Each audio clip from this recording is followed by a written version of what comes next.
Boys State of Kansas from MB Studio 5.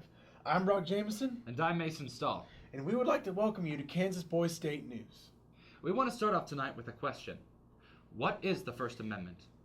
The First Amendment gives Americans the right to freedom of speech, assembly, press, protest, and religion. But what if we bring it in more of a personal light? Here's what they had to say. Alright, hey, how are you today? Good, how are you? Pretty good. Now, my first question for you is, what does the First Amendment mean to you? Oh, the First Amendment to me is something that people, it's like freedom of speech, so people can actually say how they feel without suffering the consequences of being punished for it. It's kind of like, so people can get their word out there without having to worry about being thrown in jail or being incarcerated. Alright, and then when you hear the First Amendment, what does it make you think of? Makes me think of like protest and people like talking about we don't want this to happen, or this is something that's wrong, or something that they want the government to notice. They don't something that the politicians notice. They just want to get their word out there. So like peaceful protests or just protest in general. Alright, thank you. No problem. How are you today? Good, how are you doing? Pretty good. My first question for you is, what does the First Amendment mean to you? First Amendment to me means, it's the basic rights, the freedom of press, freedom of religion, freedom of speech, all that, freedom of assembly, freedom of petition, all that stuff. But it's also, it's our basic rights as human beings, our basic, what we can do, what we can't do, and all that stuff. It's the First Amendment for a reason. Alright, and then my second question is, when you hear the First Amendment, what does it make you think of? It makes me think of all the stories that we hear. It makes me think of the newspapers we read. It reminds me of all the different religions that America has. We've got, even here, we've got people who are Jewish, we've got people who are Christian, we've got people who aren't necessarily any religion. We've got all sorts of stuff. We've got a ton of different beliefs, and I think that's what it reminds me of. Thank you very much. Of course. Hey, how are you today? I'm great. How are you, man? How you doing? Alright, now my first question for you is, what does the First Amendment mean to you? I think it means like the American principles are just freedom of speech and being your own person. What this country is built on, basically. Alright, and then when you hear the First Amendment, what does it make you think? I think it means just the same, almost the same as the last question. Just being your own person, making sure you live the American dream, letting you pursue it in your own way. But I believe that we need to watch what we say as human beings. We can't hate on each other. We need to be decent human beings and love one another. Yeah. Thank you very much. No problem. Staters told us on how they could perceive the First Amendment, and they got to see it right in action with the many opinions expressed in the debates. The two parties collided on stage yesterday at McCain Auditorium in a public debate. Prompted by challenging questions, the candidates both clarified their views and defended their stances. The questions flew by, and the results came in.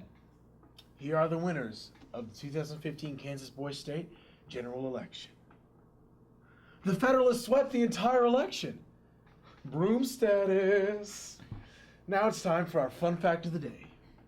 Did you know that it takes approximately 400 cocoa beans to produce 1 pound of chocolate? Okay, I'm here with Bryce Johnson from Marshall County, and you just won the governor election. How do you feel? I'm feeling excited. I know we have a lot of hard work ahead, but I'm glad you chose me as your governor candidate, and I'm just really looking forward to work hard for you guys tonight. So what were your initial reactions going into the debate today? My initial reactions were, I was understandably nervous. I came in with very little debate experience, but I knew if I stuck to my party platform and kept to mind the ideas that people had brought up to me the previous day, I knew that I could help convince people that we had a lot to offer them. Speaking of your party had a clean sweep of the elections today. Mm-hmm. How does that make you feel about your party and where you're going to go with that? Well, it definitely makes me very glad. Not because we won, but because people resonated with the ideas that we had. And I think that the clean sweep shows that Kansans are ready for a change. They're ready for a more conservative government that looks to help them out. I think the big difference between us and the Nationalists is we went out to people and we talked to them and we got down on their level and looked at what they needed county by county. In other news, guest speakers addressed the staters during the town hall meetings. We happened to catch them for some questions. How do you define leadership? I think it can be defined lots of ways. The way to define it that's powerful to me is leadership is mobilizing people to make progress on really daunting challenges. Thank you. Do you think leaders are born or made? Wow, what a great question. Our sense at the Leadership Center is that anyone can exercise leadership. Some people, you might be born with a little more talent to do so, but anybody can learn how to lead. So I think the answer might be both. Nice. Yeah. Did you go to Boise State? I did not. I wish I would have. Thane didn't send me a letter. He didn't invite me. What types of clubs influenced you in high school to be who you are now? I was very involved in athletics, and I remember the moment that I was elected captain of the cross-country team. That was a powerful moment of beginning to feel a sense of responsibility. So that's one that had a lot of influence. I was also involved in theater and some other activities, but that moment of getting elected captain was a powerful one for me. Fantastic. How many years have you been involved in KLC?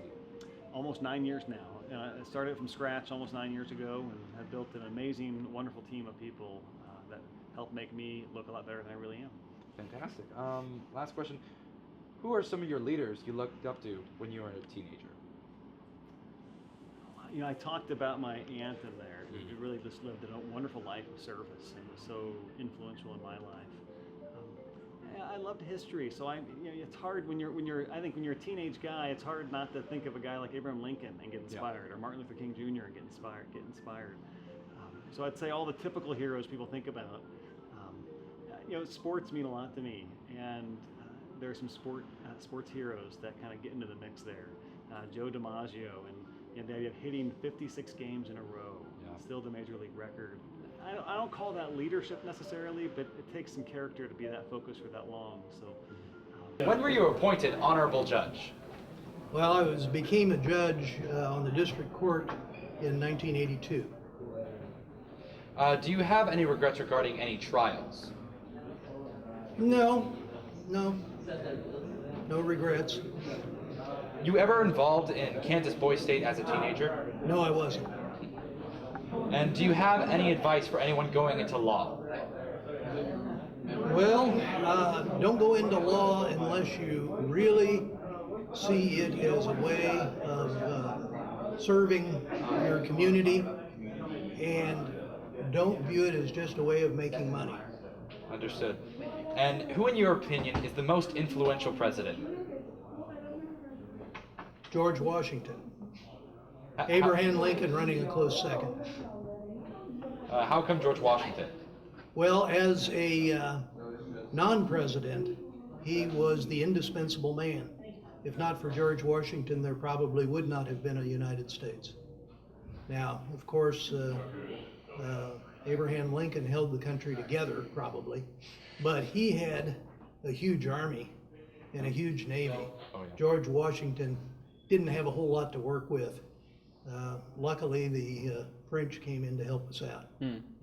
What do you think of people who support the what do you think of people who support the Constitution as it is today, rather than 200 years ago? Well, the Constitution has to deal with different issues all the time. So I don't think anybody tries to use it as a white slave owner of Virginia in 1790. Things are different now. But that doesn't mean that therefore you can do anything you want to do. Thank you. That'll be all. Okay. Thank you, Judge Piron, for that information. An announcement to all staters. The selection process for Boys Nation will begin Wednesday evening. See your handbook or contact a counselor for further information. And that's the way the cookie crumbles. I'm Brock Jameson. And I'm Mason Stahl. And this is Kansas Boys State News, officially signing off.